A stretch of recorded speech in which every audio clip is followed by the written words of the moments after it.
Hey everybody, now that you got your account set up, we can get started selecting your squad. Before we select our squad, I will go over how it works and what you need to know.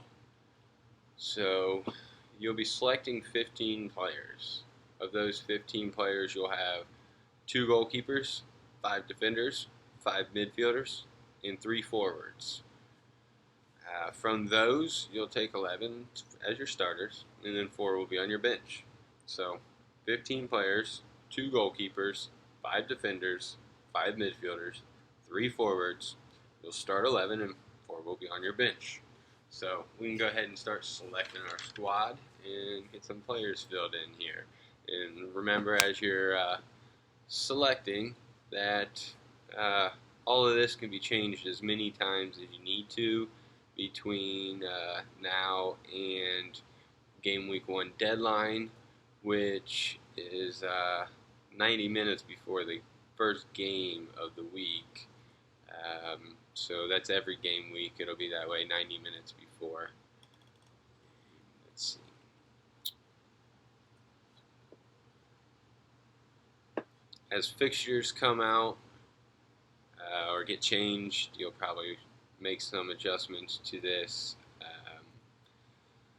But for the most part, you're just sort of building a foundation here in getting the majority of your team put together.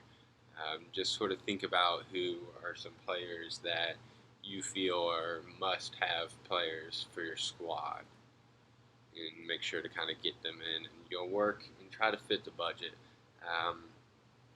$100 million for 15 players, and you just have to balance it and try to make sure that your bench is someone who can play as well. You don't want to have everybody on your bench as somebody who doesn't play.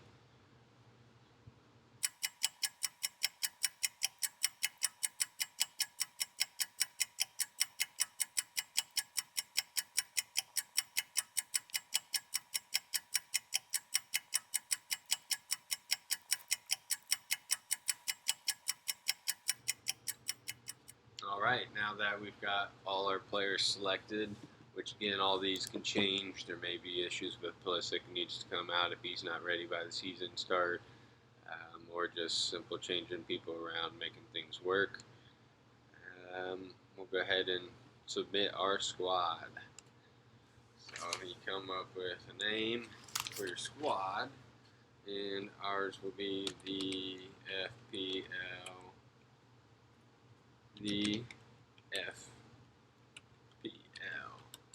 official. Favorite club? We will stay anonymous. Alright, enter squad. So now that we have a team set up like this, we have our players in, we have some players on the bench. And here's where I was talking about with the bench position. You got your goalkeeper. Obviously, you can only sub with goalkeeper. Then you got 1, 2, and 3. And whoever's in this first position is going to be your first sub. So you want to make sure that the person that's here is going to be somebody who plays less. So maybe this guy may get a little more time than him, so we put him there. Which you can move that around. Maybe he's getting more time, but you can change all that around and however you like. So we got this right now is a 4-4-2, and there's a whole lot of formations you can choose from. You can do a back 5, so if I wanted to, I can take him out. You can do a 5-4-2 or 5-4-1.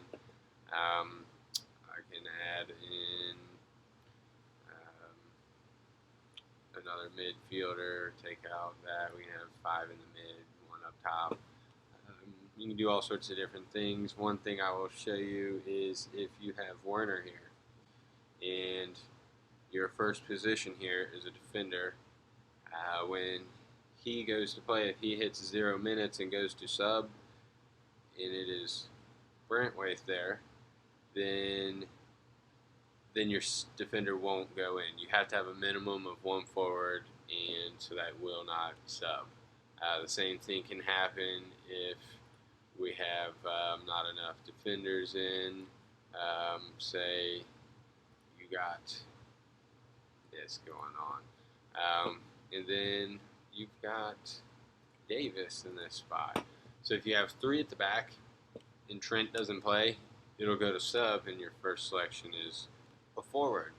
You have to have a minimum of three, so it won't make that sub. So be aware of who you have in this position and how it can affect you. The bench can be more valuable than you think, so try to balance your budget to pick up both starting players and capable players for the bench.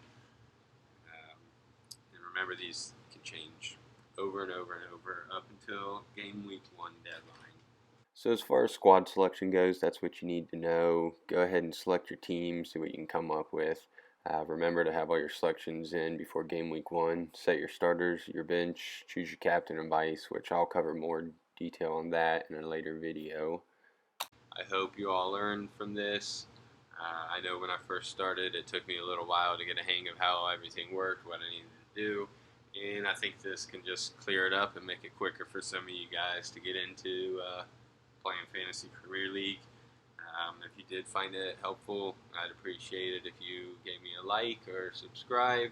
I'll continue to keep putting out these videos, and hopefully together we'll learn and get better at fantasy, and I'll be able to teach you certain things to improve your team.